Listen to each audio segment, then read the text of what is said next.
Extralabial, c'est l'essentiel de l'intimité à lèvres déliées. Ce qui touche toutes les lèvres, dit à brûle-pourpoint, sans tabou, sans injonction. Des mots, des voix et des outils pour retrouver une intimité libre et parfaitement épanouie. Pourquoi ce podcast ? Pour créer un espace bienveillant où parler de sexualité sans gêne, sans vulgarité, mais avec conscience. Un échange libre avec Adnan, cofondateur d'Inti, et des invités inspirants, inspirantes autour du bien-être intime et des silences autour du corps.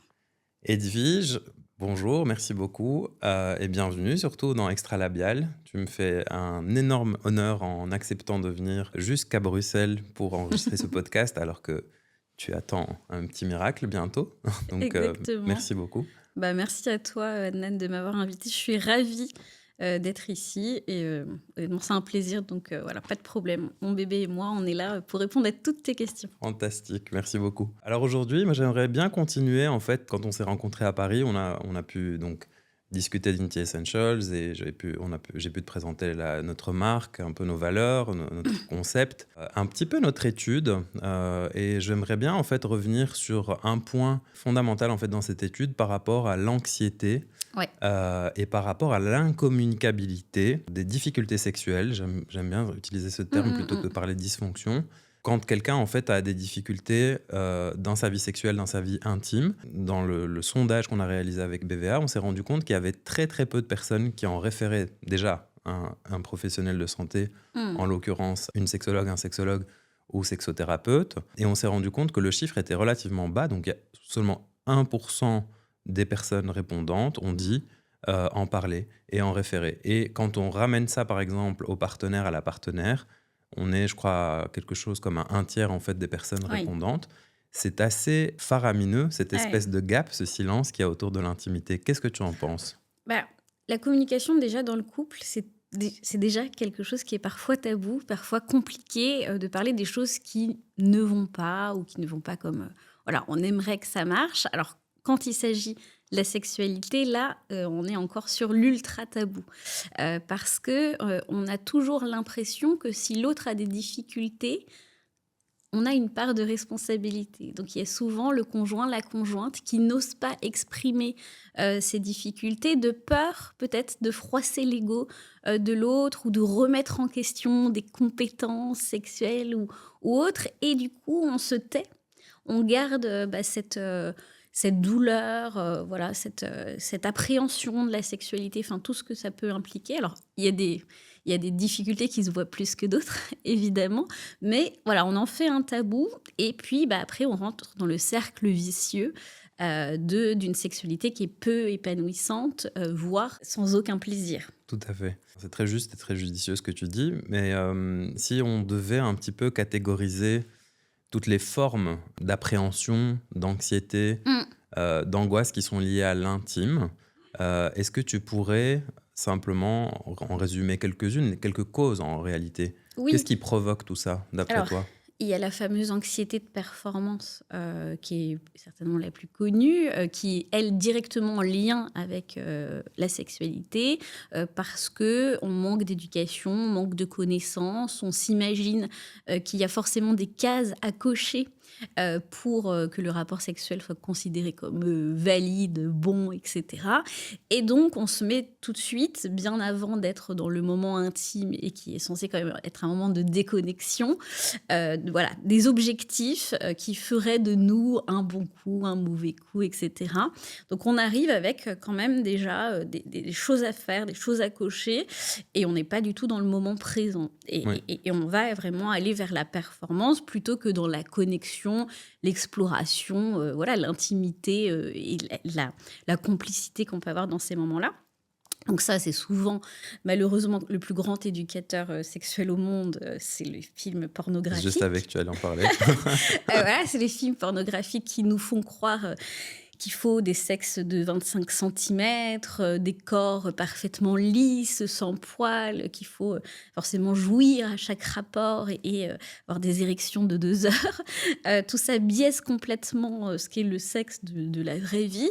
Et donc, du coup, voilà, on arrive avec l'idée qu'on attend de nous plein de choses, alors qu'en fait, de base, c'est juste un moment d'exploration à deux, où on cultive sa complicité, où on passe un bon moment. Donc il y a cette anxiété de performance-là qui est ressentie par les deux sexes, j'ai l'impression, Oui, et qui parfois, sur les personnes à pénis, c'est un peu plus important il y aurait obligation de pénétration dans le schéma très hétéronormé, etc. Qui dit pénétration dit érection. Et là, tout dépend du pénis.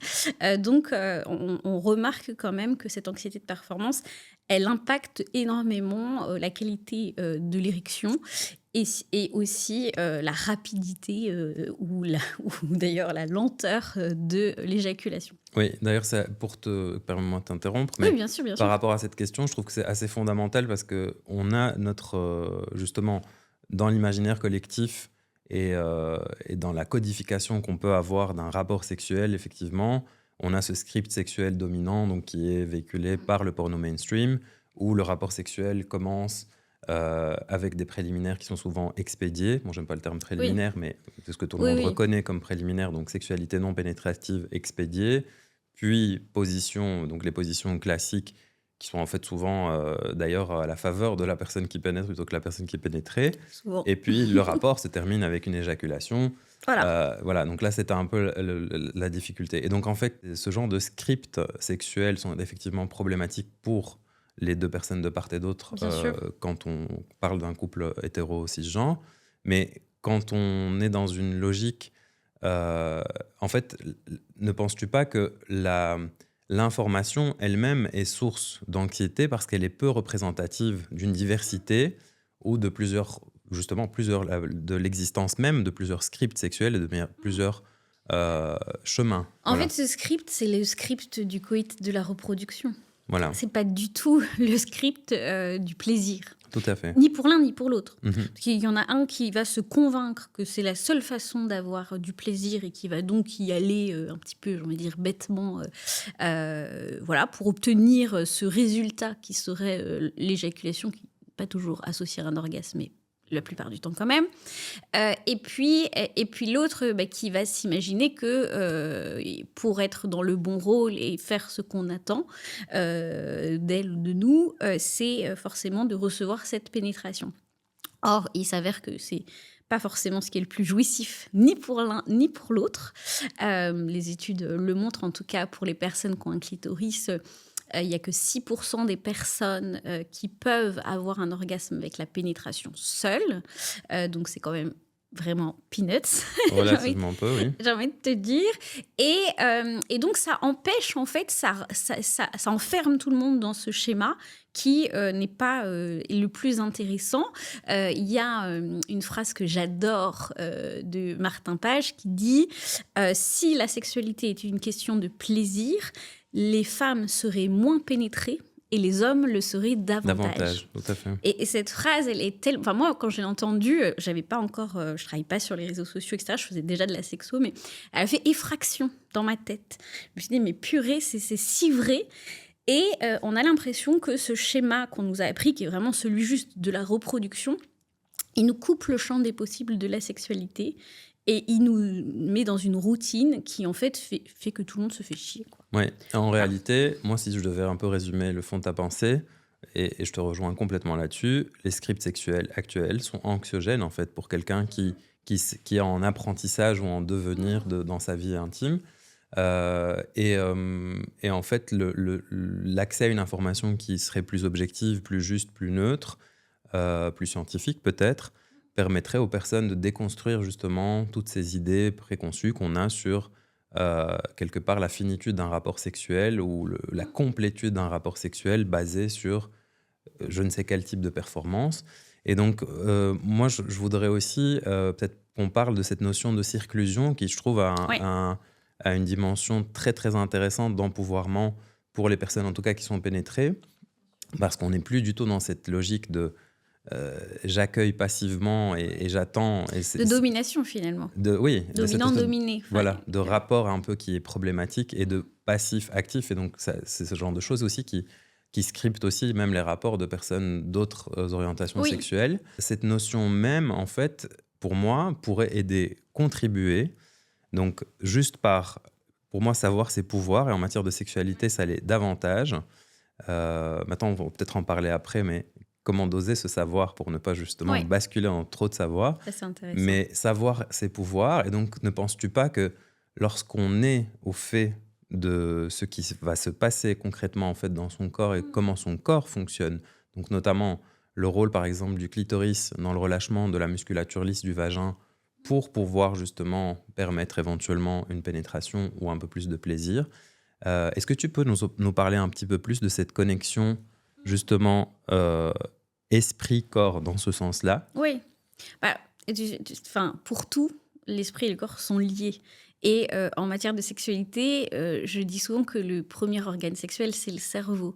Que si on ignore cette information et qu'on demande juste à son corps de fonctionner de façon voilà, comme un robot, ça ne va pas marcher. Il faut qu'il y ait une connexion entre ce qui se passe au niveau de la génitalité où Mhm. il y a pas que le sexe, ou des autres zones érogènes, et que le cerveau soit absolument d'accord avec ce qui se passe et disponible aussi, parce qu'il y a aussi cette disponibilité psychique. Quand on parlait de l'anxiété, on a parlé de l'anxiété de performance, il y a aussi l'anxiété diffuse qu'on peut subir au quotidien parce qu'on est une personne anxieuse, parce qu'on a une charge mentale monstrueuse, et donc il est difficile de faire abstraction de tous nos soucis du quotidien au moment où on est censé lâcher prise. Donc elle vient aussi parfois, cette anxiété, un peu nous embêter. Donc ce cerveau, effectivement, il va décider de notre capacité de lâcher prise, il va décider de, de la qualité du moment en conscience ou non.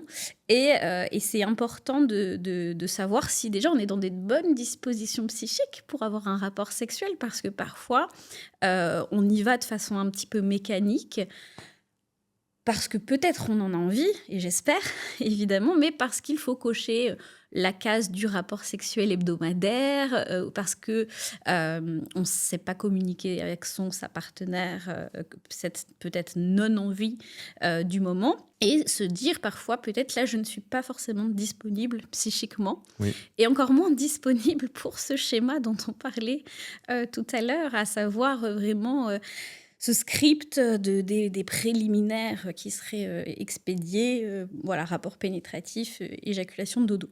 Alors qu'on serait plus disponible à un moment de caresse, de massage, qui serait peut-être en dehors d'un objectif sexuel, mais qui serait dans un moment quand même d'intimité importante et qualitatif, quoi. Oui. Mais ça, c'est difficile parce que, justement, on en parlait, le manque de communication qu'on peut avoir avec sa partenaire, pas envie de froisser l'ego de l'autre, et donc on va aller dans des rapports qui vont être, qu'on va vivre presque de l'extérieur, j'ai envie de te dire. Euh, Dans un état dissociatif? alors, on ne serait pas quand même dans un état dissociatif. Enfin, est-ce que là, souvent quand même dans l'état dissociatif, il y a le trauma qui rentre, mais peut-être on serait dans une semi-connexion, Une quoi. Voilà, semi-connexion. on vit le moment et en même temps, en fait, notre esprit est ailleurs, sur la liste de courses du lendemain, les problématiques professionnelles ou autres. Et donc, on va pas prendre vraiment de plaisir, mais juste cocher la case du rapport hebdomadaire ou mensuel ou je ne sais quoi. Oui, mais c'est marrant que tu en parles parce que moi, on me rapporte très très souvent ça. Donc, en 20 ans de contact de proximité avec mes clients et mes clientes en boutique, il y a énormément de personnes qui disent, mais en fait, j'ai envie, mais enfin, mon corps ne suit pas. Et donc, c'est ce que tu parlais d'anxiété diffuse, de stress. Moi, c'est ce que je dis. Il y a tellement de pseudo recettes miracles pour booster la libido. Je dis la première des choses à faire, c'est de déjà avoir conscience du stress que vous avez emmagasiné, parce que des fois, on n'en a même pas conscience. Et donc, tu Bien parlais de sûr. cette fameuse charge mentale qui, effectivement, pèse malheureusement beaucoup plus sur les femmes et sur les personnes vulves, en règle générale, parce qu'il y a tellement de choses dont elles doivent tenir compte, parce qu'il y a aussi tellement d'injonctions. Donc, rapport, peut-être pour certaines personnes, veut dire, ah bah tiens, je dois penser à mon épilation, je dois gérer un peu la tenue, enfin peut-être pourquoi pas avoir déjà pensé à préparer le dîner. Enfin, Oui. donc tu penses Ah bah, il y a aussi la charge sexuelle. exactement, et la charge sexuelle qui vient intervenir en Bien plus sûr. là-dedans, comme si c'était un dû, une espèce de dette sexuelle en fait qu'on peut avoir vis-à-vis de l'autre, parce qu'il y a socialement, en fait, il est enfin, quasi admis ou facilement acceptable de dire: «Ah bah oui, beh, un homme, ça a des besoins et donc tu dois, quelque part, un peu suivre le rythme ou alors, bah, tant pis pour toi si, l'autre personne va voir ailleurs ou si l'autre personne a une autre J'ai eu ce libido». commentaire, d'ailleurs je vais en faire une vidéo la semaine prochaine, d'un monsieur dont je ne me rappelle plus du nom, qui disait, «Mais rappelez-vous, quelque chose mesdames, un homme qui est bien vidé ne va pas voir ailleurs». Oh là là, quelle horreur. L'horreur. Bon, j'espère que c'est quelqu'un qui s'est perdu sur mon compte, hein, mais qui n'était pas abonné en l'occurrence. Mais Un petit troll des bois? ouais, voilà, j'espère. Mais je pense malheureusement que c'est encore quelque chose qui est ancré dans la tête de beaucoup de personnes, à savoir si tu n'es pas capable, alors dans les couples hétéro-cis, hein, la plupart du temps évidemment, mais si tu n'es pas capable de satisfaire ton ou ta partenaire, il ou elle, souvent il, dans l'imaginaire collectif, ira voir ailleurs et ce sera bien de ta faute. Oui, Et ça, c'est des discours qu'ont encore parfois certains gynécologues, certaines sages-femmes en postpartum, oh là là. avec des femmes qui viennent de vivre un traumatisme gynécologique, hein, parce qu'on ne peut pas dire autrement, on sort un petit gigot quand même de de notre intimité. Et donc évidemment, bah, ça demande reconstruction physique et psychique. Mmh. Et en fait, on va très très vite porter sur les épaules de ces femmes-là l'idée qu'il faut quand même aller s'y remettre, évidemment, sans jamais leur expliquer qu'on peut avoir une sexualité aussi non pénétrative. Parce que Ouais, souvent, ce qui fait... Alors, soit c'est le désir qui fait défaut, et dans ce cas-là, on attend évidemment qu'ils reviennent. Mais parfois, on a quand même ce retour du désir pour notre partenaire. Mais comme on a en tête que le schéma pénétratif et que on a un peu d'appréhension à nouveau explorer cette pratique, et bien du coup, on va tout mettre de côté. ouais. Alors qu'on aurait envie de reprendre des caresses, de reprendre, je sais pas moi, du sexe oral ou autre. Mais voilà, non, non, on va nous dire il faut reprendre la pénétration là. Tant pis, serrer les dents. Et, euh, et donc c'est terrible parce qu'il y en a beaucoup qui le font. Oui, Parce que sinon, on aurait une responsabilité dans l'infidélité du ou de la partenaire. Et donc, bah, on ne pourrait s'en prendre qu'à nous-mêmes, finalement. oui, et il y a même des mutilations génitales qui sont quelque part perpétrées en raison de ce genre de raisonnement. Oui, Donc, on bien en sûr. parlait du point du mari Le point du pendant je ne sais pas mari. combien de temps. C'est beaucoup de personnes qui disent que c'est une réalité, ainsi de suite, alors qu'il suffit simplement d'avoir conscience de comment le corps fonctionne et comment le Bien reconstruire. sûr. Et bah, ce point du mari, il n'est pas si... Enfin, on n'est pas sur de l'histoire ancienne, hein. J'ai par exemple, moi je suis évidemment en plein dedans, j'ai pas encore fait mon projet de naissance, mais j'ai une amie qui vient d'accoucher il y a pas longtemps. On nous demande en gros de lister ce qu'on veut et ce qu'on veut pas. Et d'elle-même, alors qu'elle est infirmière puéricultrice, elle a mis pas de point du mari. C'est-à-dire qu'il y a quand même cette Cette appréhension appréhension, ce que, trauma, quoi. oui, qu'on voudrait. Et moi, quand j'en parle sur mes réseaux sociaux, j'ai énormément de personnes qui viennent me dire, mais moi, on me l'a fait. Et on m'a dit, votre mari sera content. Et donc, c'est des mutilations parce que c'est des points qui ne sont pas nécessaires, qui vont être douloureux, qui vont être difficiles à assouplir, qui vont, Tout bah, à fait. du coup, après, traumatiser la vulve. Et c'est terrible. Et c'est encore malheureusement pratiqué. Oui, et ça, c'est assez intéressant parce qu'il y a encore, moi j'ai eu beaucoup de contacts avec des personnes en situation de postpartum qui se retrouvaient dans des situations point du mari, pas point du mari, problématiques parce qu'effectivement, le tissu cicatriciel a tendance en fait à devenir fibreux et donc à se rigidifier. Et donc quand on a conçu en fait notre gamme, on a essayé de penser à 360 degrés aux besoins en fait de toutes les personnes à vulve à différents stades de leur, je veux dire, de leur vie intime. Et notre huile neutre de jojoba était vraiment pensée, optimisée pour résoudre ce genre de problématique aussi et pour permettre justement d'avoir quelque chose qui puisse s'introduire donc autant en intravaginal qu'au niveau vulvaire pour permettre d'assouplir certaines cicatrices ou certains cordons fibreux. On a de très bons résultats d'ailleurs avec des kinés. Même Et donc, il faut s'accompagner, quoi. en prénatal. C'est-à-dire que nous, on nous demande, donc moi je suis à 7 mois de grossesse, on nous demande de préparer Oui, notre périnée à ce qui va se passer et donc à l'assouplir.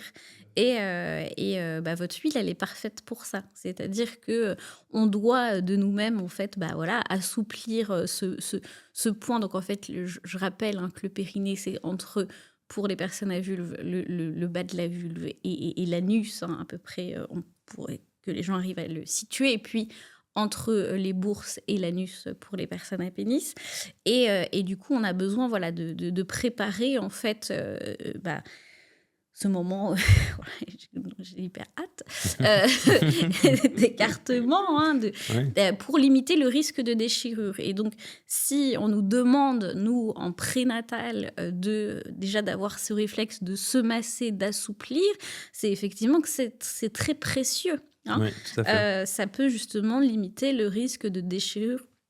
Et donc, toutes les personnes qui souffrent de dyspareunie peuvent absolument voilà, acheter votre huile qui est d'une douceur infinie en plus. Et justement, pour se réapproprier déjà cette partie du corps qui nous est parfois un petit peu ennemie, Tout à fait. parce qu'on va voilà, entretenir un rapport conflictuel avec cette vulve qui n'est pas d'accord pour recevoir une pénétration, qui est douloureuse, qui a parfois subi Un des peu traumatismes, inconfortable, oui. etc. Mm.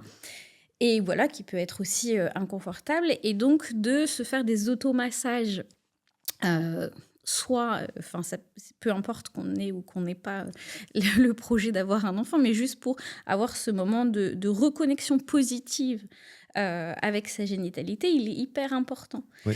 Et ça a des vertus en plus vraiment au niveau du relâchement, de l'assouplissement du périnée qui permettent après une sexualité plus confortable. Moi, je suis tout à fait d'accord avec toi et je trouve, c'est d'ailleurs quelque chose que je recommande très très souvent aux personnes qui viennent, qui disent avoir justement des difficultés avec leur corps, avec par exemple enfin, l'aspect pénétratif, mais avec les doigts, des choses comme ça. Et donc, qui se disent: ah non, non, non, moi j'ai un peu du mal, il faudrait que ce soit quelqu'un d'autre qui intervienne pour ça. Mais je dis: mais non, comment voudriez-vous en fait Oui, partager votre voiture alors que vous ne l'avez jamais conduite en fait vous-même en réalité? C'est un peu banal comme image, mais ça non, parle mais aux c'est personnes. parlant. Mais pour moi, c'est Ouais. tout aussi important que le fameux exercice d'observer sa vulve dans un miroir.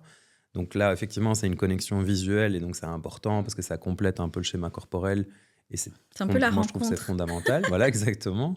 Mais la rencontre, elle doit passer aussi à travers le toucher, qui est quand même, je trouve, le sens fondateur essentiel dans le plaisir, quoi. Et puis, ça peut être aussi, en fait, il y a des personnes qui ont beaucoup de mal avec l'idée de se donner du plaisir.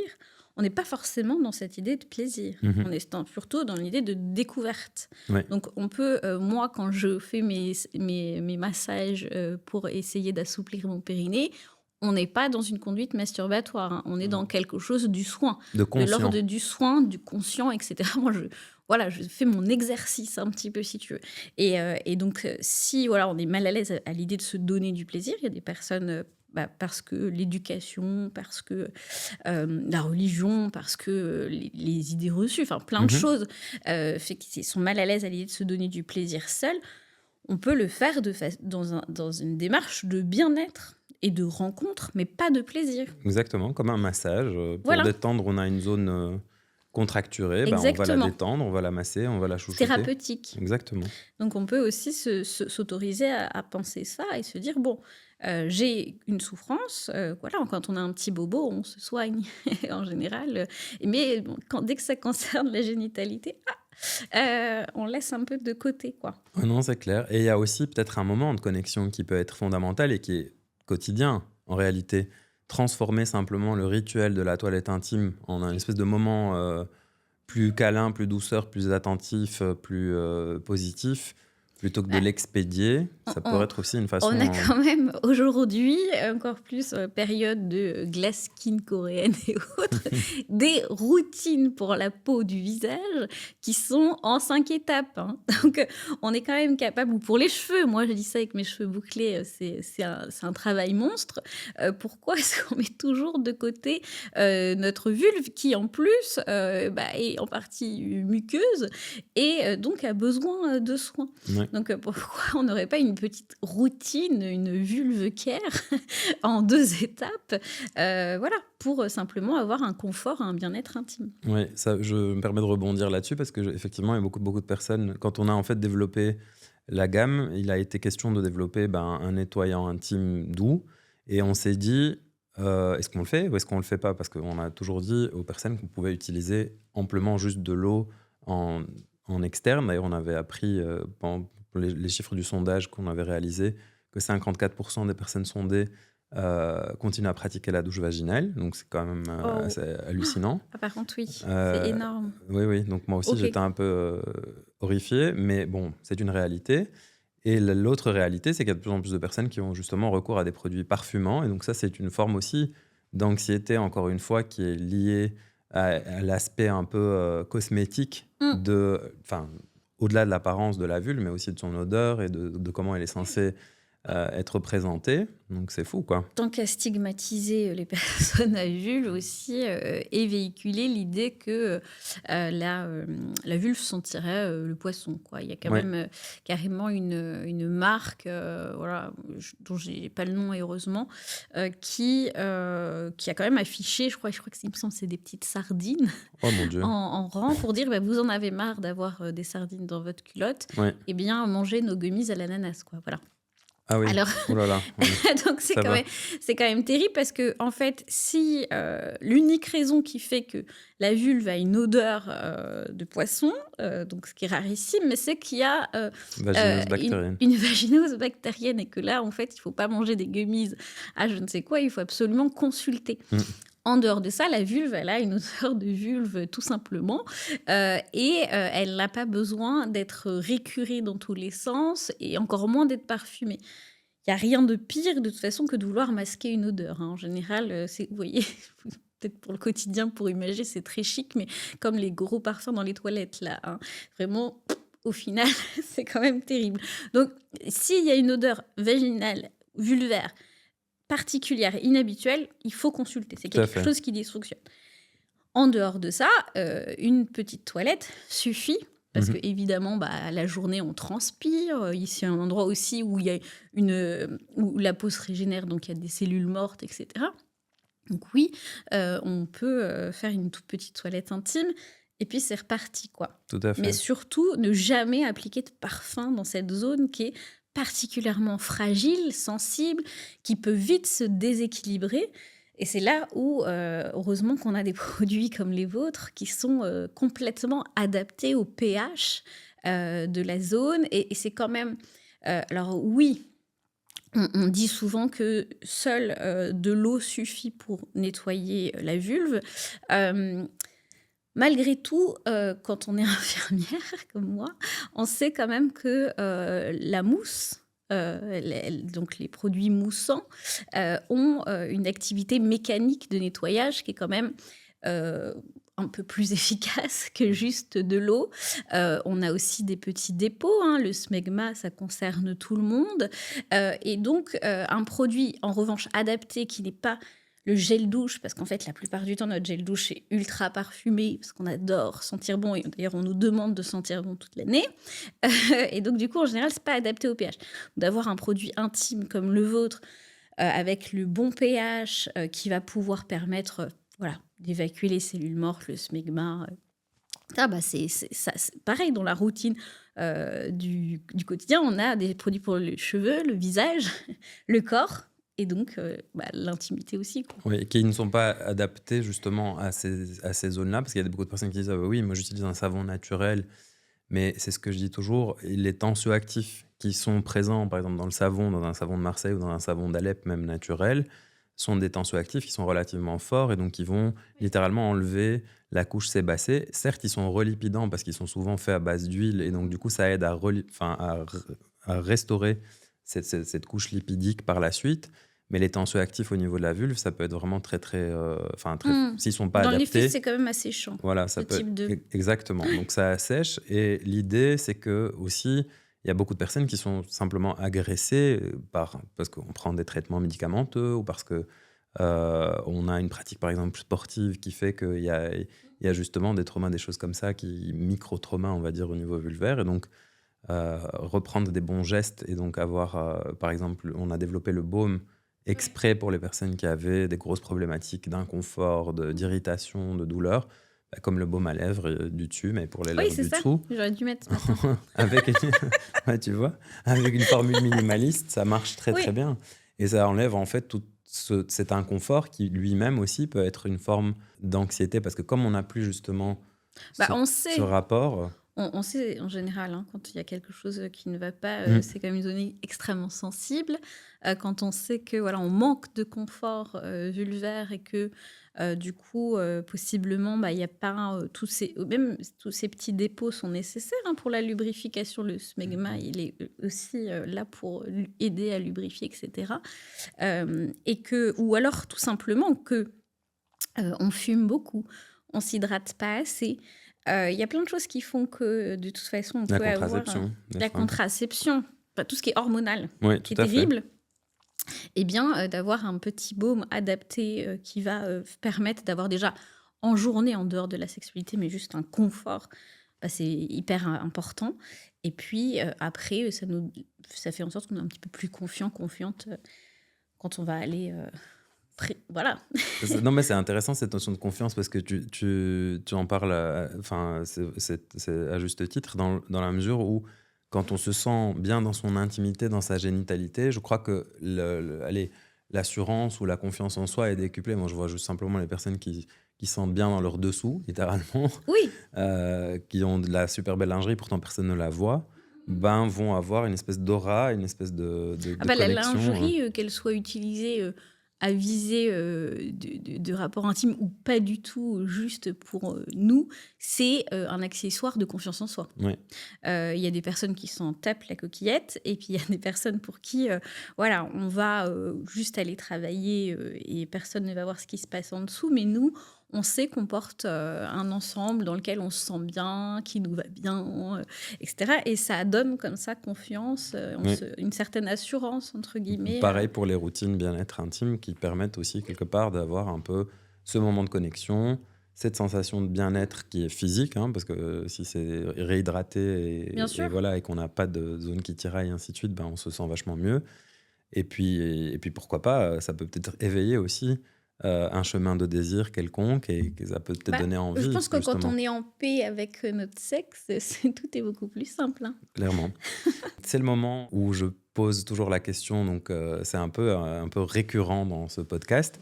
On demande toujours à nos invités de partager avec nous un mot. Donc, ça pourrait être une information, un fait, quelque chose que tu as pu vraiment, euh, qui a changé justement ton rapport euh, sexualité, anxiété, enfin qui a amélioré quelque Mmh, part mmh, mmh. cette dimension-là ou que tu pourrais simplement conseiller. Donc, c'est toujours plus facile si ça part d'une expérience personnelle. Une voix, donc ça c'est une personnalité ou quelqu'un qui t'a inspiré ou qui t'a aidé un peu à dépasser ces difficultés-là. Et puis enfin une ressource, donc ça pourrait être un produit, ça pourrait être un outil, ça pourrait être une ressource pédagogique, enfin voilà, euh, qui aide dans ce Alors, contexte-là. j'ai l'impression que ça va pas du tout original. Je me demande si tout le monde ne t'a pas déjà dit ça, mais moi j'aurais dit apprentissage. Parce que j'aime dire que le sexe, ça s'apprend. Oui. Il y a que le coït qui est sur le papier inné, mais que la sexualité, ça s'apprend, ça s'apprivoise, ça se découvre, ça se cultive, Mhm. au même titre qu'on va faire des cours de yoga ou de prendre des cours de cuisine. Je trouve que c'est aussi intéressant d'aller voilà, explorer le champ des possibles de la sexualité. Ensuite, Une personne que j'aime beaucoup, c'est Esther Perel. Ah, j'adore Esther. Elle Euh, est belge en plus. oui, et elle parle beaucoup trop anglais pour moi, mais, Ouais, mais heureusement qu'on a des traductions, qui, au-delà de la sexualité, je trouve, met de l'intelligence dans les rapports aux autres, mais aussi dans les relations interpersonnelles, là, c'est ce qui nous intéresse, qui va mettre du sens, qui va pointer du doigt aussi des choses qui font que, qu'on dysfonctionne, enfin qu'on dysfonctionne dans notre communication, dans notre rapport à l'autre. Et donc, en fait, quand on met du sens dans la relation, qu'on sait forcément mieux communiquer, ça impacte forcément extrêmement positivement l'intimité. Donc, j'aime beaucoup Esther Perel, je trouve qu'elle a une douceur, une justesse dans les rapports. Même, je pense à une interview d'elle qui était sur le fait de vieillir, donc rien à voir oui. avec la sexualité, mais qui dit que voilà, c'était pas, elle disait que c'est pas getting old, mais c'était growing old. Ouais, Voilà, je trouve que c'est quelqu'un quand même d'une sagesse infinie, qui met toujours beaucoup de justesse dans le, dans le voilà, propos dans les propos. Et donc je trouve que voilà, enfin, pour moi c'est une référence en tout cas. qui aide. Ok. Et alors la dernière chose, bah, c'est pas, tu vas me dire je suis pas originelle, mais le lubrifiant, Ah bah oui. enfin vraiment pour moi c'est un allié de confort, un allié de confiance, Oui. un allié de plaisir, qui est en fait trop souvent dans l'imaginaire collectif lié à quelque chose qui serait une difficulté, alors qu'en fait c'est complémentaire de notre sexualité. Ça permet que les rapports soient plus fluides, ça permet Plus parfois confortable. plus confortable, ça majore le plaisir Mhm. sexuel, hein. Je dis souvent, alors c'est cru, mais il y a beaucoup de gens qui font des branlettes à sec. Ouais. Mais quelle idée!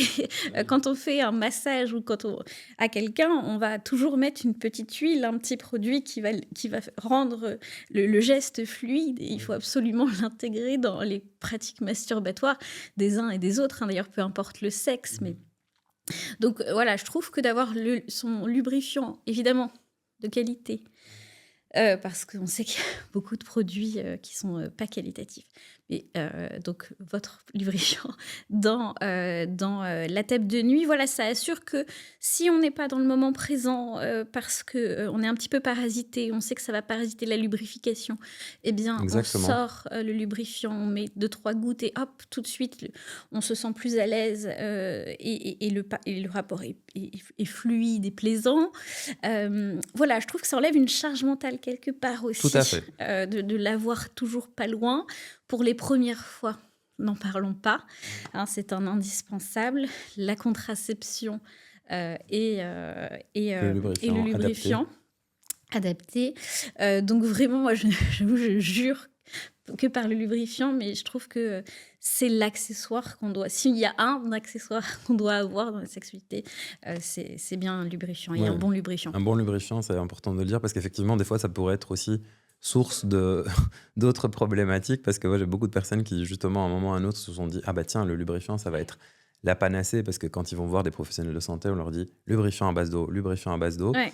Et en fait, dans la notion de lubrifiant à base d'eau, il y a beaucoup de personnes qui ont cette espèce d'image où c'est à base d'eau, donc c'est naturel, donc ça peut pas me faire de mal. Mais ce qu'ils ignorent dans tout ça, c'est que, encore une fois, savoir ses pouvoirs, c'est qu'il y a des humectants qui sont pas forcément adaptés aux personnes à vulve et que malheureusement la plupart des lubrifiants ont été développés juste pour leur pouvoir lubrifiant et non pas pour leur efficacité au niveau de l'hydratation, au niveau cellulaire et surtout pour être adaptés à l'environnement vulvovaginal. La plupart des lubrifiants, maintenant c'est un peu un scandale, mais sont développés avec des pH qui sont bien au-delà Et du puis pH physiologique. toujours Donc, se méfier des lubrifiants avec des parfums très oui, forts qui sont là aussi, qui sont là pour sentir bon, ou alors d'autres lubrifiants vibrants ou autre chose. Enfin, non, ici, on est sur un produit thérapeutique qui se doit d'être de qualité et aussi, j'ai envie de dire, sans fioriture, parce que l'important, c'est justement la qualité du pH, la qualité des produits qui sont dedans. Donc, on ne va pas chercher des gadgets, on va chercher un produit de qualité. Et en plus, je trouve que les lubrifiants de qualité durent beaucoup plus longtemps clairement. que, que les lubrifiants un peu gadgets qu'on peut Clairement. trouver partout, quoi. Oui, tout à fait. Bah oui, ça juste un petit point par rapport à ça, parce qu'effectivement, un bon lubrifiant, c'est pas un lubrifiant qui vient se déposer par-dessus, qui vient se substituer littéralement en fait aux sécrétions. C'est littéralement quelque chose qui devrait idéalement pénétrer à l'intérieur de la cellule et aider à avoir une forme de transsudation, justement, et donc aider le corps à produire un peu plus de lubrification plus naturellement. Et donc, effectivement, pour supprimer toute forme d'anxiété, ça me semble indispensable parce que souvent, le premier rapport, donc la première appréhension qu'on a, c'est la douleur. Et la douleur est engendrée par la friction. Donc, si on supprime la friction, on a un Oui. effet positif domino, on va dire, mais dans le sens inverse, sur la séquence. Et ça peut aider énormément de Et personnes. puis parfois aussi, on peut rappeler que le lubrifiant, on n'en a parfois pas besoin au début du rapport. Et puis, le rapport progresse et le corps ne peut pas indéfiniment produire une lubrification des deux côtés, hein, parce que les pénis mouillent, je le rappelle Tout aussi, à fait, oui. et que donc on peut aussi s'autoriser au milieu du rapport à aller chercher le lubrifiant et remettre un petit peu d'huile dans le moteur, j'ai envie de Tout te à dire. fait. Eh ben, écoute, super. Moi, je crois qu'on a un petit peu. Je ne sais pas ce que tu en penses. Est-ce que tu avais peut-être Non, bah, éventuellement un c'était... mot de la fin, quelque chose que tu Bah, souhaiterais partager, qui te semble fondamental? Bah, tu sais, on a un peu les mêmes connexions. Donc, tu sais, le savoir, c'est le pouvoir, le sexe, ça s'apprend. Enfin, c'est des choses vraiment où j'aimerais que les gens s'autorisent, comme on fait. On va aller regarder un tuto YouTube pour savoir rempoter ses plantes. Bah, qu'on s'autorise aussi pour la sexualité à aller chercher. Non, la sexualité, c'est pas inné. On peut aller chercher des ressources un peu partout, acheter des livres, regarder des tutos. Je dis pas ça parce que j'ai un site internet qui propose des tutos, mais voilà, Si, si, tout à s'autoriser fait. bah, cultiver. Oui, Euh, voilà. Ça, c'est un joli mot de la fin. Je voulais justement faire cette transition-là parce que 8Q, voilà, pour se cultiver. Je trouve que c'est hyper smart et en même temps très intéressant aussi de rappeler qu'on cultive son rapport au plaisir, qu'on cultive son intimité. Si vous voulez en savoir plus, bah forcément, 8Q, c'est le compte Insta à suivre. Ton livre est absolument fantastique aussi en la matière. Et puis, Vendredi nuit, si je Exactement. ne Ouais. m'abuse, pour les tutos, donc pour les personnes qui ont vraiment envie et qui ont une curiosité par rapport à ça. Mille merci, Edwige, d'être venue Bah, nous merci voir jusqu'à beaucoup, Adnan. Bruxelles. Ça me touche énormément. Merci Ouais, moi, je beaucoup. suis ravie d'être là. Merci. Merci.